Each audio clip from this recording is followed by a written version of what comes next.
दुनिया में इस वक्त एक नाम हर जगह गूंज रहा है, जेफरी एप्स्टीन। वो अमेरिकी अरबपति जो बाल यौन शोषण और सेक्स ट्रैफिकिंग के बड़े आरोप में फंसा था और जिसकी मौत जेल में हो गई, जो सेक्स ट्रैफिकिंग के सबसे बड़े ग्लोबल स्कैंडल के केंद्र में रहा, लेकिन उसकी फाइलें आज भी जिंदा है और पूरी दुनिया की राजनीति को झकझोर रही है। एप्स्टीन फाइल सामने आते ही दुनिया के कई देशों में राजनीति भूचाल आ गया है। अमेरिका, ब्रिटेन, फ्रांस, नॉर्वे और अब भारत में भी इसके असर देखने को मिल रहे हैं, क्योंकि राहुल गांधी ने संसद में बजट सत्र के दौरान एप्स्टीन फाइल का जिक्र किया, जबकि संसद में राहुल गांधी को एप्स्टीन फाइल पे चर्चा करने की अनुमति नहीं मिली थी। फिर भी राहुल गांधी ने अपनी बात रखी। ये सुनिए आप। सर, दो चीजें हैं सर। एक sir Epstein case sir, 3 million files are still locked up. उसका इस विषय से कोई संबंध नहीं। I want to understand. I will not allow you. There is a businessman called Mr. Anil Ambani. I want to ask the question, why is he not in jail?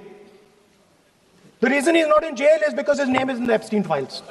एक तो That's why he's not in jail. Rahul ji, जो भी I'd also like to ask Mr. Hardeep Puri, who introduced him Mr. Chair to Epstein. Mr. Rahul, no, I know who introduced him. आप एक बात मेरी सुन लीजिए पहले, कि चाहे आप अनिल अंबानी, मैं कह रहा हूँ, मैं Anil Ambani, Sir, I know who introduced him. जो जिस and तरीके Mr. Hardeep Puri knows who introduced him. Charges लगा रहे हैं, We both agree. वो इस सदन का सदस्य नहीं है, चाहे वो अनिल अंबानी Hardeep Puri है सर, रानी हो। Hardeep Puri is a member of parliament here. आप जो चार्जेज लगा रहे हैं उसको सफाई करने का अवसर नहीं मिलेगा, He's a minister, sir. उसका नाम नहीं लिया जाता। एक अदानी जी पर केस है यूनाइटेड स्टेट्स में। वो अदानी जी को टारगेट नहीं कर रहा है, वो नरेंद्र मोदी के फाइनेंशियल स्ट्रक्चर को टारगेट कर रहा है। एक वो है, दूसरा है एप्स्टाइन फाइल्स। एप्स्टाइन फाइल्स में अभी और माल है, वो अभी रिलीज नहीं हुआ है, इसीलिए इस दबाव में आकर एप्स्टाइन फाइल्स में जो पूरा देश जानना चाहता है, मगर अभी अमेरिका ने रिलीज नहीं किया है, जिसमें उन्होंने अनिल अंबानी, प्रधानमंत्री नरेंद्र मोदी और बीजेपी केंद्रीय मंत्री हरदीप पुरी पर कई बड़े आरोप लगाए हैं, जो कि एप्स्टीन फाइल से जुड़ी हुई है। राहुल गांधी जी ने कहा, हरदीप पुरी, अनिल अंबानी का नाम एप्स्टीन फाइल में है, केवल अडानी को बचाने के लिए यह डील की गई है, जो अमेरिका और भारत के बीच हाल ही में हुई थी। ये सुनिए आप क्या उन्होंने कहा है। डिपार्टमेंट ऑफ जस्टिस फाइल्स है एप्स्टीन पे, हरदीप पुरी का नाम उसमें है, अनिल अंबानी का नाम उसमें है। अदानी का केस चल रहा है, उसमें समन्स आई है। गवर्नमेंट ऑफ इंडिया ने 18 महीने के लिए रिप्लाई नहीं दिया है।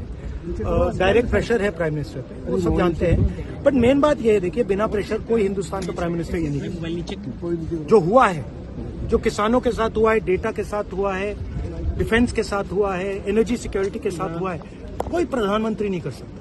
हर जगह सत्ता में बैठे बड़े नामों पर सवाल उठे और जवाबदेही तय हुई। इसमें चौंकाने वाली बात यह है कि बीजेपी केंद्रीय मंत्री हरदीप पुरी जेफरी एप्स्टीन से मिल भी चुके हैं। राहुल गांधी ने कहा, अनिल अंबानी को जेल क्यों नहीं हुई, क्योंकि उनका नाम एप्स्टीन फाइल में है। और हरदीप पुरी जी, आप भी जानते हैं कि ना कि अनिल अंबानी को एप्स्टीन से किसने मिलवाया। बाहर आकर राहुल ने और जोड़ा, अमेरिका के जस्टिस डिपार्टमेंट की फाइल में हरदीप पुरी और अनिल अंबानी के नाम है। राहुल गांधी के इस बड़े आरोप पे हरदीप पुरी ने क्या कहा, ये भी सुनिए। In 8 years, there are 2 references or 1 email which I exchange, which is because they have introduced me, that is, my contacts have introduced me to a man called Reid Hoffman.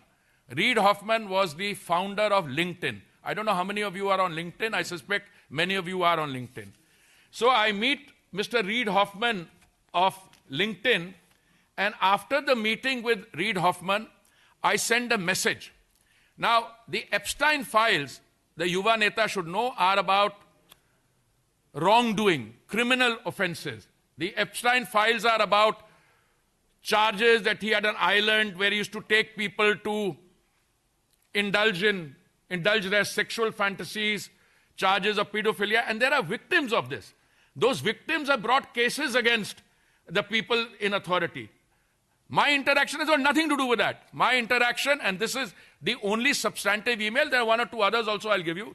This is dated 13th November 2014.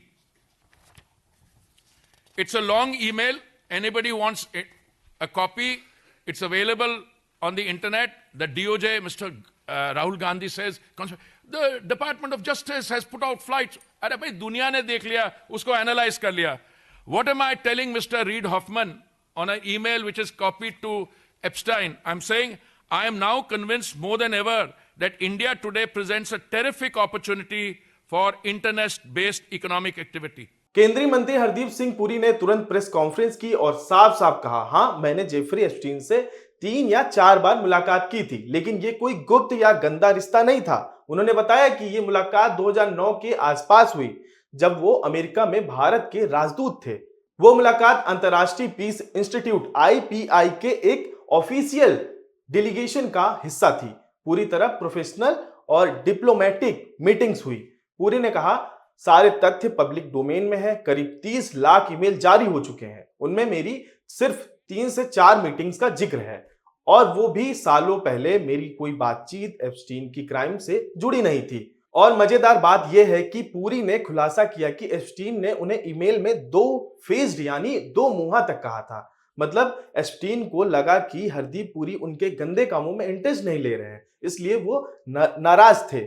Hardeep Puri ने राहुल गांधी पर निशाना साधा और कहा, बेबुनियाद आरोप लगाना उनकी आदत है, थोड़ा पढ़ लिख लो, पूरा ईमेल पढ़ो तो पता चलेगा। मैंने तो पिछले साल राहुल जी को नोट भी भेजा था इस बारे में। अब आते ही दुनिया भर के स्तर पर जहां एप्स्टीन फाइल की वजह से इस्तीफे हुए, जांच शुरू हुई और लोकतंत्र ने यह दिखाया कि सवालों से बचना विकल्प नहीं होता। ब्रिटेन से इस्तीफों की शुरुआत हुई।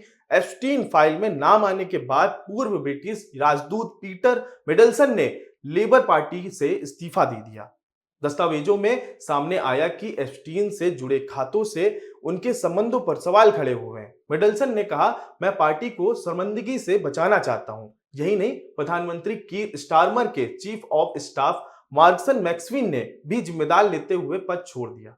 पूर्व प्रिंस एंड्रियो को अमेरिका कांग्रेस के सामने गवाही देने की मांग की जा रही है। मतलब साफ है, नाम आया, सवाल उठा और जवाब मांगा गया। फ्रांस में भी हालात अलग नहीं है। पूर्व सांस्कृतिक मंत्री जैकलिन लैंग ने अरब वर्ल्ड इंस्टीट्यूट के अध्यक्ष पद से इस्तीफा दे दिया। ये बात बहुत ही बड़ी बात है। उनका नाम एप्स्टीन फाइल में सैकड़ों बार सामने आया। उन्होंने आरोप को खारिज किया, लेकिन फिर भी पद छोड़ा। उनकी बेटी कैरोलाइन लैंग ने भी अपने पद से इस्तीफा दिया। क्यों? क्योंकि लोकतंत्र में संदेह भी जवाब मांगता है। नॉर्वे में पूर्व प्रधानमंत्री थ्योरब्jørn ने जगलैंड पर जांच शुरू हो गई। नोबेल शांति पुरस्कार और समिति के पूर्व अध्यक्ष होने के बावजूद कानून ने कोई रियासत नहीं दी। क्राउन प्रिंसेस मैट मैरिन ने एप्स्टीन से संपर्क पर सार्वजनिक रूप से अफसोस जताया। जॉर्डन में नॉर्वे के राजदूत ने इस्तीफा दे दिया। संदेश साफ था, पद से बड़ा जवाबदेही का सिद्धांत है। अमेरिका भी बड़े कॉर्पोरेटेड और कानूनी चेहरों ने पद छोड़े। सोशल मीडिया पर विरोध प्रदर्शन तेज। डोनाल्ड ट्रंप का नाम सामने आने के बाद ट्रंप टावर के बाहर प्रदर्शन हुए, जो कि आप सबने देखा। लोग कह रहे हैं सत्ता किसी की कानून से ऊपर नहीं मानी जाती है। और अब सवाल भारत का है। क्या लगता है आपको? जैसा दृश्य विदेशों में ऐसे इस्तीफों के देखने को मिले, बड़े बड़े चेहरे इस्तीफे दे रहे हैं, क्या ऐसे स्थिति भारत में हो सकती है? आप हमें कमेंट करके बताएं। और चैनल को सब्सक्राइब नहीं किया हो तो अभी करें, लाइक करें, कमेंट करें। धन्यवाद।